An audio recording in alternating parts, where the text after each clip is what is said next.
आदाब, नमस्कार। आप देख रहे हैं INN चैनल। मैं हूं शेख अहमद अली। इस न्यूज़ बुलेटिन में आइए नज़र डालते हैं दिन भर की बड़ी खबरों पर। रियासती हाई कोर्ट ने गैर ज़रई अराजियात और जायदादों के रजिस्ट्रेशन के अमल में आधार कार्ड को तलब न करने की हिदायत दी। इस सिलसिले में अदालत ने हुकूमत को हिदायत दी कि वह रजिस्ट्रेशन के कॉलम से आधार कार्ड को हदफ कर दे।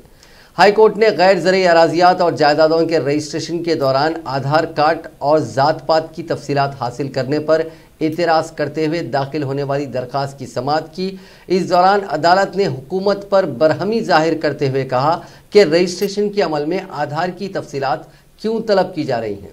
इस मौके पर हुकूमत ने धरानी पोर्टल में असासों के इंदराज के सिलसिले में अदालत में जवाबी हलफनामा दाखिल किया। दरख्वास्त गुजार ने अदालत को बताया कि रजिस्ट्रेशन के लिए स्लॉट बुक करवाने के लिए 29 सफ़ात पर मुश्तमिल मुख्तलिफ सवालात पूछे जा रहे हैं।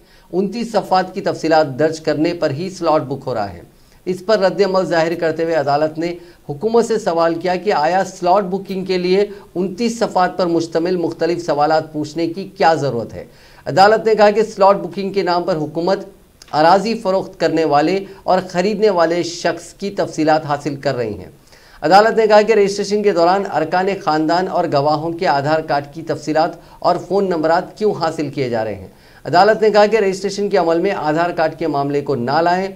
इसी तरह धरानी पोर्टल में आधार कार्ड के कॉलम को हदफ कर दिया जाए। ये कहते हुए अदालत ने समाअत को दोपहर तक के लिए मुलतवी कर दिया। बाद-अज़ां मुनक़िदा समाअत में अदालत ने हुकूमत को हिदायत दी कि वो सॉफ्टवेयर से आधार के कॉलम को हदफ करने तक स्लॉट बुकिंग और PTIN को रोक दे। इसी तरह ज़ात पात और अरकान ख़ानदान की तफसीलात के कॉलम को भी निकाल दे।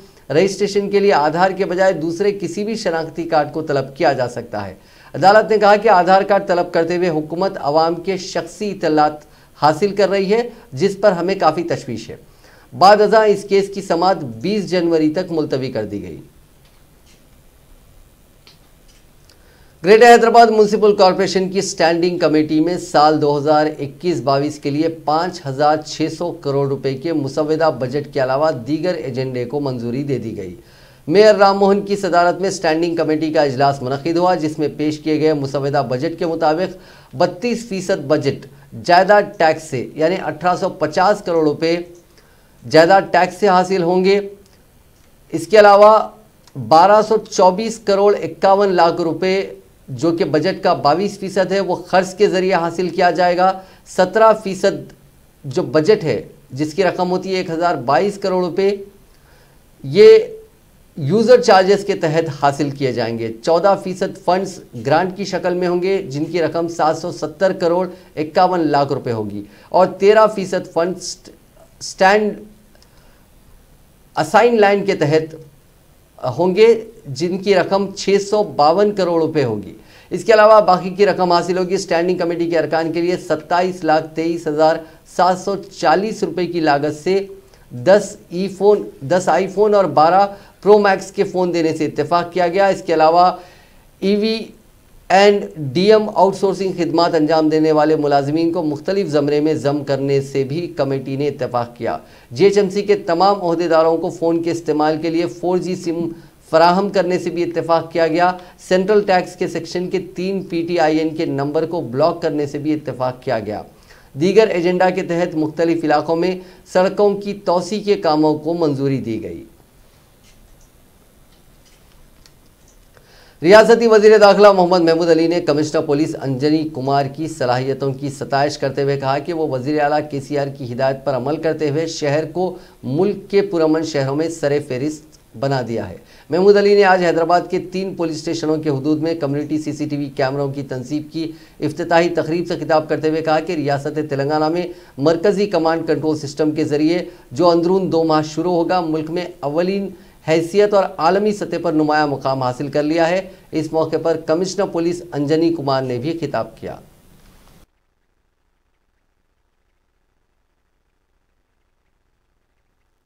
रिसर्च किया था और आज जब बड़ी बड़ी कंपनियां आ रही हैं यहां, तो वो जो ड्रीम है, वो जो विजन है, उसको हम लोग हकीकत में बदलते हुए देख रहे हैं। ऐसे मौके पे मुझे याद आती है ये बात कि एक बहुत बड़े इंग्लैंड के स्कॉलर थे रॉबर्ट पील, जो बाद में प्रधानमंत्री भी बने वहां के, उन्होंने पुलिस के ऊपर काफी रिसर्च किया था, काफी कुछ कहा था पुलिस के बारे में। और उनकी एक बात सभी का समरी है, सभी का सार है कि every citizen is a policeman and every policeman is a citizen. इसका मतलब कि जितने, अगर हैदराबाद में 1 करोड़ यहां के पॉपुलेशन है, हर 1 करोड़ को लगना चाहिए कि मैं पुलिसमैन हूं। और उसी तरीके से जितने वर्दी पहनने वाले पुलिसमैन हैं, सब लोग, कमिश्नर से लेके होमगार्ड तक सभी लोग, उनके जहन में यह बात होनी चाहिए कि वो पहले सिटीजन है, उसके बाद पुलिस ऑफिसर है। अगर ये हम लोग लेटर एंड स्पिरिट में फॉलो करेंगे तो आप और हम मिलकर जिस बुलंदी तक हैदराबाद को ले जा सकते हैं कि दुनिया इसको देखती रहेगी। और वो दिन दूर नहीं है। आज देखिए पिछले 7 साल 8 सालों में जो एक अच्छा माहौल से सब कुछ चला जा रहा है, नई नई चीज होती जा रही है। अभी कल नेशनल क्राइम रिकॉर्ड ब्यूरो, जो मिनिस्ट्री ऑफ होम अफेयर्स का एक बहुत बड़ा ऑर्गेनाइजेशन है, उसके तहत एक सर्वे हुआ जिसमें हमारे सैफाबाद पुलिस स्टेशन के कांस्टेबल ऑफिसर हैं, कमारुद्दीन और पुलिस हमारी जो तेलंगाना पुलिस है, ये फ्रेंडली पुलिस है। जिस तरह अपने खानदान के दूसरे खानदान के साथ जो उसने शुरू करते हैं, हमारी पुलिस उसी तरह अपने फैमिली मेंबर की तरह आवाम की खिदमत करती है। मुझे बहुत प्राउड है। और हमारे ऑनरेबल सीएम साहब ने तेलंगाना बनने के बाद सबसे पहले लैंड ऑर्डर पर कंट्रोल किया। आज देखिए आप, तेलंगाना बनने से पहले क्रिमिनल राइट्स हुआ करते थे। तेलंगाना बनने के बाद देखिए आप, एक दिन किसी भी तरीके से हैदराबाद के अलावा सारे तेलंगाना में कहीं पर भी क्रिमिनल राइट्स नहीं है, हर जगह अमन सुकून है। और क्राइम का रेट उस जमाने में बहुत बढ़ा हुआ था 2014 से पहले। आज क्राइम का रेट डे बाय डे गिरता जा रहा है। मेरे भाई साहब ने भी बताया बात कि अगर आप चेकआउट करेंगे तो उसमें आपको पता चलेगा कि 14 से पहले कितना क्राइम था, 14 के बाद भी डे बाय डे दिन ब दिन डिक्रीज होता जा रहा है। हमारे सीएम साहब ने ऑनरेबल खासतौर से कैमरे के लिए बड़ी तवज्जो दी। आज अगर आप देखेंगे सारे हिंदुस्तान में जितने कैमरे हैं उसका 70% कैमरे से हैदराबाद, राजगीर और हैदराबाद के अंदर है। हर जगह कैमरे का जाल बिछाया गया। तमाम महकमे जात में खाली मुलाजिमतों की निशानदही की तेलंगाना हुकूमत की हिदायत के बाद महकमे पुलिस में 20,000 खाली मुलाजिमतों की निशानदही की गई है।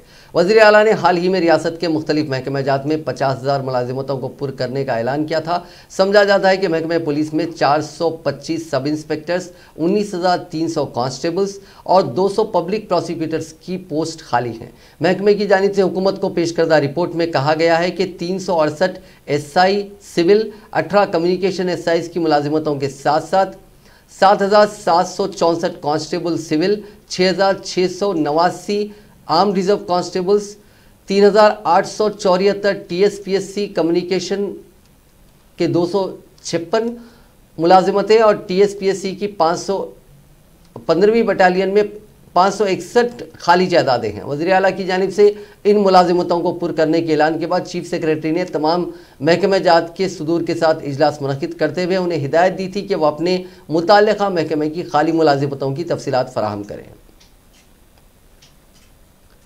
इसी तरह महकमे तालीम में मखलूआ जायदादों की निशानदही का अमल भी शुरू हो गया है। महकमे तालीम के अहदेदारों के मुताबिक रियासत भर में तकरीबन 25,000 जायदादें मखलूआ हो सकती हैं। इस सिलसिले में तमाम डिस्ट्रिक्ट एजुकेशन ऑफिसर्स को हर एक स्कूल की मखलूआ जायदादों की निशानदही करते हुए तफसीलात पेश करने की हिदायत दी गई है। स्कूलों में तुलबा की तादाद की मुनासिबत से असातिज़ा के तकर्रुरात अमल में लाने के इक़दाम किए जाएंगे। महकमे तालीम में असातिज़ा के 7 दीगर ज़मरों की जायदादों को मिलाकर 25,000 पोस्ट खाली हैं। बताया गया है कि अजला महबूबनगर, रंगारेड्डी और मेदक जैसे चंद अजला में असातिज़ा की ज़्यादा जायदादें खाली हैं। प्राइमरी स्कूल्स को मुस्तहकम करने के लिए ज़्यादा से ज़्यादा HGT की जायदादों पर तकर्रुरात का मंसूबा है, जबकि हाई स्कूल सतह पर मजमून वारी असास के असातिज़ा की किल्लत पाई जाती है। इसके अलावा लैंग्वेज पंडित, पीटी टीचर्स और इंग्लिश मीडियम स्कूलों में एसजीटी और स्कूल असिस्टेंट्स की ज़्यादा से ज़्यादा पोस्ट पर तकर्रुरात के इम्कानात हैं। बताया गया है कि टीचर्स की जायदादों पर तकर्रुरात से कबल मौजूदा टीचर्स को तरक्की और तबादले करने के मंसूबे पर भी गौर किया जा रहा है ताकि सही अंदाजे में मखलूआ जायदादों की निशानदही की जा सके। तेलंगाना के वज़ीर फाइनेंस हरीश राव ने हुकूमत की जानिब से गरीबों को फराहम किए जाने वाले डबल बेडरूम मकानात को किराए पर देने के खिलाफ इंतबाह दिया। उन्होंने सिद्दीपेट ज़िले के केसीआर नगर में डबल बेडरूम स्कीम के तहत मकानात का इफ्तिताह किया। इस मौके पर मुनक़दा तकरीब से खिताब करते हुए वज़ीर मौसूफ ने उन मकानात को किराए पर देने के खिलाफ इंतबाह दिया और कहा कि हुकूमत ने गरीबों के लिए बुनियादी सहूलियात के साथ उन मकानात की तामीर अमल में लाई है। तेलंगाना मुल्क की वाहिद रियासत है जिसमें गरीबों के लिए डबल बेडरूम मकानात की तामीर अमल में लाई जा रही है। ఒక ఇండియన్ బాత్రూమ్ కూడా కట్టినాం। ఈ రకంగా అన్ని సౌకర్యాలు ఏర్పాటు చేసినాం। మార్కెట్ కూడా అన్ని సౌకర్యాలతో ఉంటుంది। ఒక చిన్న పోలీస్ అవుట్ పోస్ట్ కూడా పెట్టినాం। దొంగ దొర భయం ఉంటుంది। ఏమన్నా అయితే మళ్ళీ గంట దూరం పోకుండా ఇక్కడనే మీ అందరికీ మహిళలు ఉంటారు, ఆడపిల్లలు ఉంటారు, చిన్నవాళ్ళు ఉంటారు, ముసలోళ్ళు ఉంటారు, రక్షణ కూడా ఉండాలని చెప్పి పోలీస్ స్టేషన్ కూడా కట్టిస్తున్న దగ్గర పడ్డది। ఈ ఒక్కొక్క ఇల్లు విలువ ఎంత ఉంటుందో తెలుసా మీకు? నిజంగా ఈ ఇల్లు ఇటువంటి ఇల్లు సిద్దిపేటలో కానీ హైదరాబాద్లో కావాలంటే मरकजी ममलिकती वज़ीर दाखिला जी किशन रेड्डी ने कहा है कि मरकजी हुकूमत ने रियासत में कौमी शाहराहों की तोसी के प्रोग्राम को मंजूरी दी है। मीडिया से बात करते हुए उन्होंने बताया कि 21 दिसंबर को मरकजी वज़ीर कौमी शाहराह नितिन गडकरी वीडियो कॉन्फ्रेंस के जरिए तरक्याती कामों का संग बुनियाद रखेंगे। उन्होंने कहा कि तेलंगाना में 1400 किलोमीटर तवील कौमी शाहराहों को तरक्की दी जा रही है। इसी तरह 750 किलोमीटर तवील कौमी शाहराहों को एक्सप्रेस वे में तब्दील किया जा रहा है। किशन रेड्डी ने कहा कि रियासत में क़ब्ल-अज़ीं जिन नेशनल हाईवेज़ को मंजूरी दी गई थी उसे मुकम्मल करने के बाद ज़ेरे इल्तिवा प्रोजेक्ट्स को मरकज़ मंजूरी देगा। उन्होंने कहा कि हैदराबाद रीजनल रिंग रोड को भी बहुत जल्द मंजूरी दी जाएगी। मरकज़ी वज़ीर ने कहा कि रियासत में बड़े पैमाने पर कौमी शाहराहों की तामीर और तोसी के काम अंजाम दिए जा रहे हैं। इसके अलावा प्राइम मिनिस्टर ग्रामीण सड़क योजना के तहत हर साल कई करोड़ रुपए जारी किए गए हैं। उन्होंने कहा कि माली साल 2019-20 में 267 करोड़ रुपए इस प्रोग्राम के तहत जारी किए गए, जिसके ज़रिए रियासत के मुख्तलिफ दही इलाकों में सड़कों की तामीर अमल में लाई गई। उन्होंने कहा कि मोदी हुकूमत रियासत के दही इंफ्रास्ट्रक्चर को फ़रोग़ देने खुसूसी तवज्जो दे रही है। दुनिया भर में कोरोना वायरस से मुतासरीन की तादाद आज 7,46,62,200 हो गई है, जबकि इस मोजी वायरस से अब तक 16,58,062 लोगों की मौत हो गई है। हिंदुस्तान में कोविड-19 के मुतासरीन का आंकड़ा 99,56,557 हो गया, जबकि 1,44,451 अफराद हलाक हो चुके हैं। तेलंगाना में मुतासरीन की तादाद 2,79,644 हो गई है और 1505 अफराद हलाक हो चुके हैं। तेलंगाना में पिछले 24 घंटों में 509 नए मामला सामने आए और 3 अफराद की मौत हुई है। रियासत में फ़िलहाल 7,172 कोविड-19 मरीजों का इलाज चल रहा है। कोरोना का टीका कोवैक्सीन महफूज है और मुनासिब मुदाफ़ियती निज़ाम पैदा करता है। हिंदुस्तानी कंपनी भारत बायोटेक की जानिब से इस टीके को तैयार किया जा रहा है। इसके तजुर्बे के नतायज जारी किए गए हैं। इन नतायज में दावा किया गया है कि इस टीके को लेने वाले अफराद में किसी भी किस्म के मनफी असरात नहीं देखे गए। इस टीके का आम मनफी असर सिर्फ इतना देखा गया कि इस टीके को जहां लिया जाता है वहां दर्द होता है, ताहम इस दर्द को फौरी ख़त्म किया जा सकता है। इस वबा का टीका तैयार करने वाली हैदराबादी कंपनी भारत बायोटेक के मुहक्किकीन ने कहा कि ये टीका महफूज है। वज़ीर सेहत ईटला राजेंद्र ने कहा है कि मेडिकल काउंसिल ऑफ इंडिया के क़वायद के मुताबिक सरकारी मेडिकल कॉलेजेस में तमाम बुनियादी सहूलियात फराहम की जाएँ। रियासत में मेडिकल सीट्स में इजाफे के पेश नज़र वज़ीर सेहत ने सरकारी कॉलेजों के principles, doctors, medical college superintendents के साथ एक इजलास मुनक़िद किया। इजलास के दौरान वज़ीर सेहत ने कहा कि महकमे सेहत 365 दिन काम करने वाला महकमा है। कोरोना वायरस के वक्त उसने आवाम की खिदमत की है। उस वक्त भी कैंसर, डायलिसिस, थैलेसीमिया जैसे मरीजों का किसी रुकावट के बगैर इलाज किया गया। उन्होंने कहा कि इब्तदाई तिब्बी मराकिज़ ता मेडिकल कॉलेज तक एक चेन की तरह काम करे। मामूली मर्ज़ के लिए भी बड़े हॉस्पिटल में इलाज के लिए इलाज के लिए आने के बजाय इब्तिदाई तिब्बी मराकिज़ पर इलाज के लिए इंतज़ाम किया जाए। सिर्फ संगीन हालात के मरीजों को बड़े दवाखानों को रवाना करें। उन्होंने सरकारी मेडिकल कॉलेज के सुपरिंटेंडेंट्स को हिदायत दी कि कॉलेज के अहाते को साफ सुथरा रखा जाए, किसी तरह के मसाइल पैदा ना हो और आरोग्यश्री की खिदमात को मज़ीद मुस्तहकम किया जाए। इस इजलास में महकमे सेहत के कई आला ओहदेदारों ने भी शिरकत की। तेलंगाना पब्लिक सर्विस कमीशन के दफ्तर में सदर नशीन चक्रपनी और दीगर अराकीन की विदाई तकरीब मुनक़िद की गई। इस तकरीब में रियासती चीफ सेक्रेटरी सोमेश कुमार ने मेहमान खुसूसी के तौर पर शिरकत की। उनके अलावा OSD दिशपति श्रीनिवास, बेवरेज कॉरपोरेशन के सदर नशीन देवी प्रसाद और महकमा ज़राअत के commissioner Janardan Reddy, media academy के सदर अल्लम नारायणा ने भी शिरकत की। इस मौके पर सोमेश कुमार ने कहा कि जब वो GHMC कमिश्नर थे उस वक्त से वो चक्रपनी को जानते हैं। डबल बेडरूम के मकानात के मामले में दोनों ने मिलकर वज़ीर आला को रिपोर्ट भी दी। उन्होंने कहा कि पब्लिक सर्विस कमीशन ने दरखास्तें दाखिल करने के तरीक़ेकार में काफ़ी तब्दीलियाँ लाई हैं। ऑनलाइन तरीके से दरखास्त दाखिल करने की तब्दीली लाई। उन्होंने कहा कि 6 सालों में कमीशन ने बेहतरीन खिदमात अंजाम दी हैं। कांग्रेस के रुकन असेंबली जग्गा रेड्डी ने कहा है कि वज़ीर आला KCR ने रजिस्ट्रेशन को तहकीकी इदारा बना दिया है। मीडिया से बात करते हुए उन्होंने कहा कि 4 महीने से अवाम परेशान है और हुकूमत रजिस्ट्रेशन को लेकर तजुर्बे कर रही है। उन्होंने हुकूमत से मुतालबा किया कि फ़ौरन ये तहकीकी काम बंद करते हुए रजिस्ट्रेशन को पुराने तरीक़ेकार के मुताबिक शुरू करें और अदालत की आड़ में अवाम को परेशान करना बंद करें।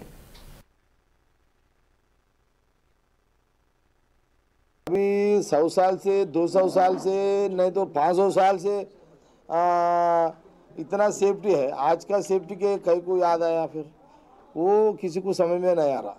ये धरनी में अगर इससे पहले धरनी नहीं था, जिनका घर है उसका प्रॉपर्टी के नाम उनके नाम पे है, रजिस्ट्रेशन डिपार्टमेंट उसके नाम पे है और बल्दिया में भी उसके नाम पे है, जो ग्राम पंचायत में रहते उसके नाम पे है।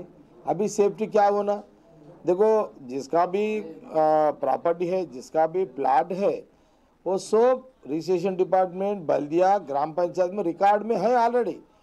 किसी खींचने का तो सवाल ही नहीं होता, किसी का घर कोई खींचने को सवाल ही नहीं होता। आज तक तो नहीं हुआ ना वैसा।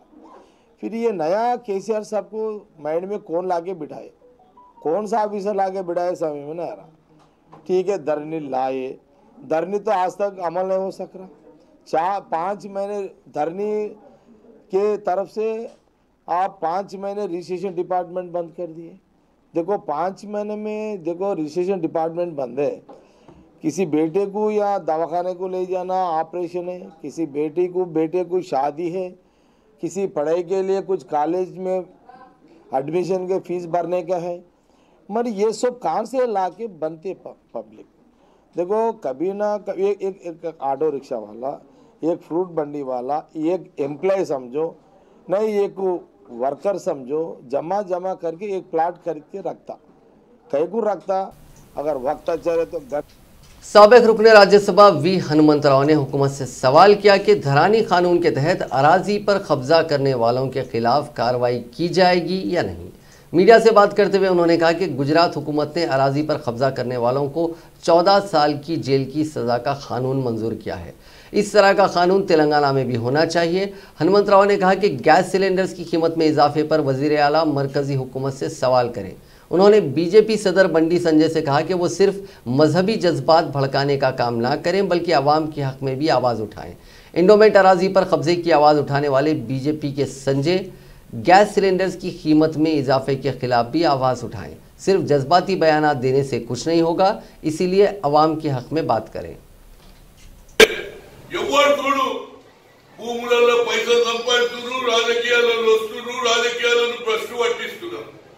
నా ఉద్దేశంలో ఆ బిల్లు తీసుకొస్తే బాగుంటుంది. ఎందుకంటే చాలా అన్యాయం జరుగుతుంది. ఇవాళ బంగారం విలువ లేదు, ఏ విలువ లేదు, ఓన్లీ భూముల విలువ ఇది. 4 రోజులు 4 ఎకరాలు ఎవరిమన్నా కబ్జా చేస్తున్నారు, అది కోట్ల రూపాయలకు అమ్ముకుంటున్నారు, రాజకీయాల్లో తెల్ల బట్టలు ఎత్తుకొని వస్తున్నారు. ఈ బిల్లు చాలా అవసరం.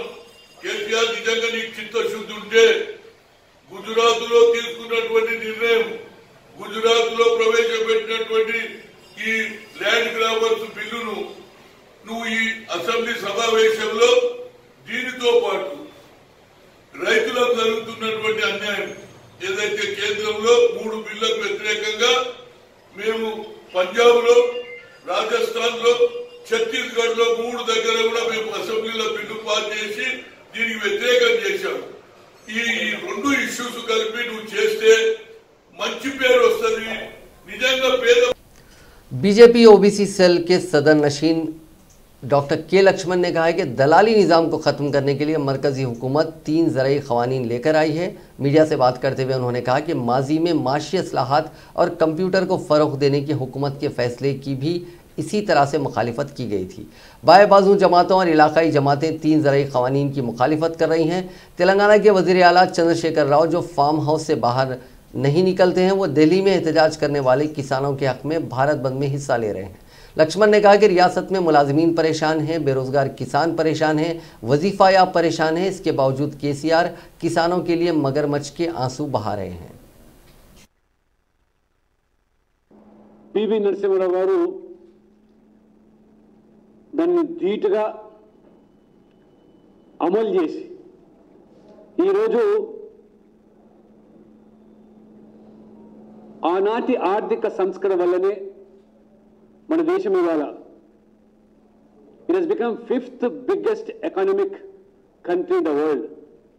ప్రపంచంలోనే ఒక 5వ ఆర్థిక పరంగా అభివృద్ధి చెందిన దేశంగా గుర్తింపు పొందడము ప్రతి ఒక్కరు కూడా ఇవాళ కొనియాడడం. పోటీతత్వం పెరగడం వల్ల అటు వినియోగదారులకు లేదా ఉత్పత్తి చేసేటువంటి ఉత్పత్తిదారులకు మేలు జరుగుతుంది. దళారులకు ఏదైతే मोनोपोलाइज చేస్తూ ఉంటారు. तेलंगाना बीजेपी के तर्जुमान राकेश रेड्डी ने कहा है कि स्मार्ट सिटी के लिए जारी की गई रकम का रियासती हुकूमत ने क्या किया, इसकी वजाहत होनी चाहिए।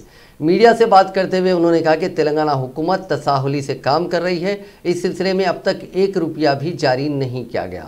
उन्होंने कहा कि वरंगल और करीमनगर की आवाम को हुकूमत से सवाल करना चाहिए। उन्होंने कहा कि मरकज़ी हुकूमत ने इन दोनों शहरों को स्मार्ट सिटी में शामिल करते हुए 500 करोड़ रुपए जारी भी किए हैं। ये रकम किसकी जेब में गई वो किसी को पता नहीं है।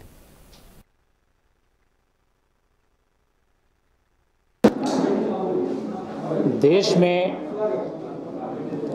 चेन्नई, बम्बई, दिल्ली, बेंगलोर जैसे शहर निर्माण करने के लिए हमारा केंद्र सरकार देश में 100 सिटी सेलेक्ट करके उसको स्मार्ट सिटीज़ बनाने के लिए स्मार्ट सिटी प्रोजेक्ट शुरू किया। 2015 में इस प्रोजेक्ट को प्रारंभ करके देश में अच्छा शहर बना के लोगों का लिविंग स्टैंडर्ड्स रेज करने के लिए प्रयास कर रहे हैं। उस दिशा में तेलंगाना राज्य में 2 प्रोजेक्ट शुरू किया, वरंगल और करीमनगर को उसमें स्थान दिया और पैसे भी दिया। 196 करोड़ वरंगल के लिए, 196 करोड़ करीमनगर के लिए देने के बाद भी केसीआर का सरकार अब तक इस फंड को स्मार्ट सिटी प्रोजेक्ट का स्पेशल पर्पस व्हीकल को ट्रांसफर नहीं किया। अभी बहुत दिन हो गया, बहुत साल हो गया, अब तक वो अमाउंट नहीं ट्रांसफर किया। और जो राष्ट्र सरकार जो स्टेट गवर्नमेंट देना है वो भी नहीं दे रहे। स्मार्ट सिटी प्रोजेक्ट में स्मार्ट स्कैम हो गया।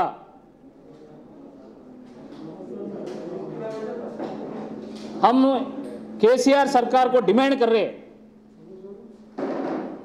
जल्दी से जल्दी आप एक इंक्वायरी डालो।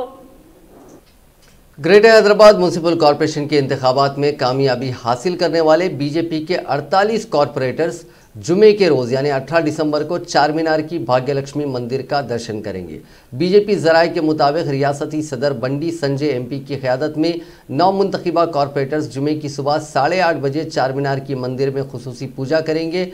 वाज़ेह है कि बंडी संजय ने जीएचएमसी इंतखाबात में कामयाबी हासिल करने वाले पार्टी के कॉरपोरेटर्स के साथ चार मीनार से मुतसिल मंदिर का दर्शन करने का क़ब्ल-अज़ीं ऐलान किया था। पाकिस्तान से 5 साल कबल वापस हुई गूंगी और बहरी लड़की गीता उनकी औलाद होने का एक जोड़े ने दावा किया। ज़िले महबूबाबाद के कवारी मंडल के रहने वाले के यायका और शांता नामी इस जोड़े ने दावा किया कि गीता उनकी लड़की है जो खो गई थी। इस लड़की की निगरानी करने वालों के साथ वो अपने वालिदैन का पता चलाने के लिए तेलंगाना के बासर टाउन पहुंची थी, ताहम उसको वहां नाकामी का सामना करना पड़ा। एक गैर सरकारी तंजीम आनंद सर्विसेज सोसाइटी इंदौर मध्य प्रदेश इस लड़की की देखभाल कर रही है। इसके ख़ानदान की तलाश की ताज़ा कोशिशें शुरू की गई थी। इस लड़की के बासर आने की इतला एक न्यूज़ चैनल के ज़रिए चाशुंबे की शब इस जोड़े को मिली, जिसने दावा किया कि गीता उनकी लड़की है जो खो गई थी। इस जोड़े ने कहा कि साल 2000 में उनके घर इस लड़की की पैदाइश हुई थी। इस जोड़े ने कहा कि वो मुलाजिमत के लिए हैदराबाद में मुकीम थे। ये लड़की जब 6 साल की थी तो घर से लापता हो गई थी। उसको काफ़ी तलाश किया गया, ताहम इसका कोई पता नहीं चल पाया, जिसके बाद कोम्पली पुलिस से इसकी शिकायत भी की गई थी।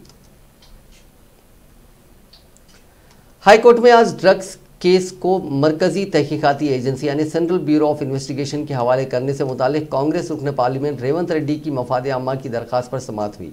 इस मौके पर महकमा एक्साइज ने ड्रग्स केस की रिपोर्ट अदालत में पेश की और अदालत को बताया कि ड्रग्स केस की तहकीकात का इख्तियार मरकजी तहकीकाती एजेंसियों के साथ हमें भी हासिल है।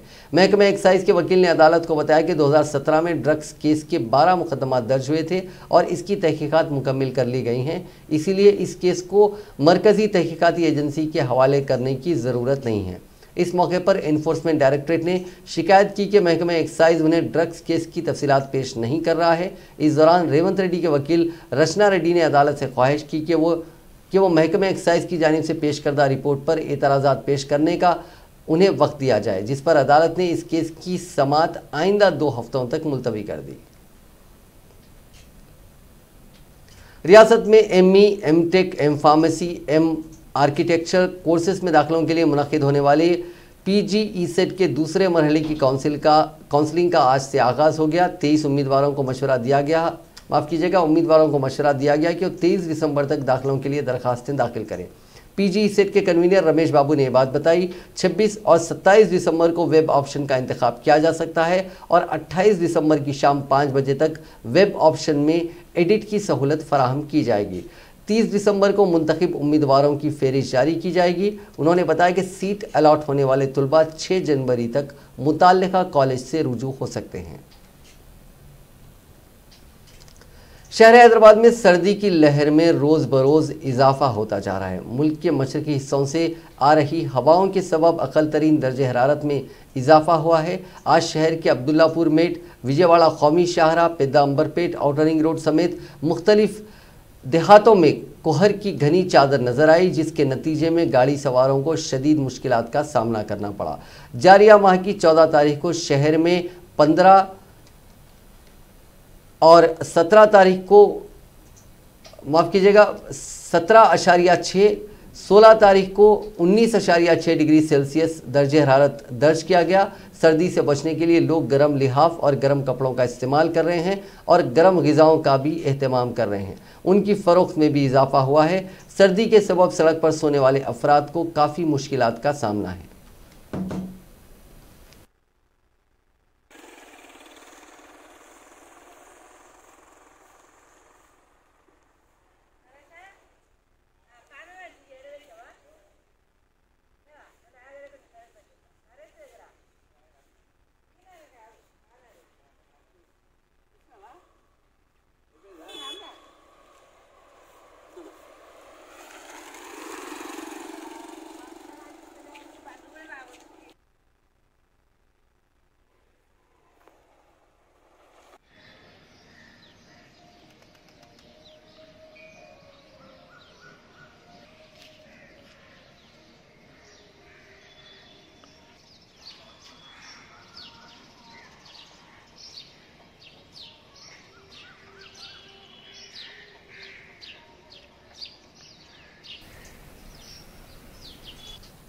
नाजरीन, इस न्यूज़ बुलेटिन में बस इतना ही। देखते रहिए INN चैनल।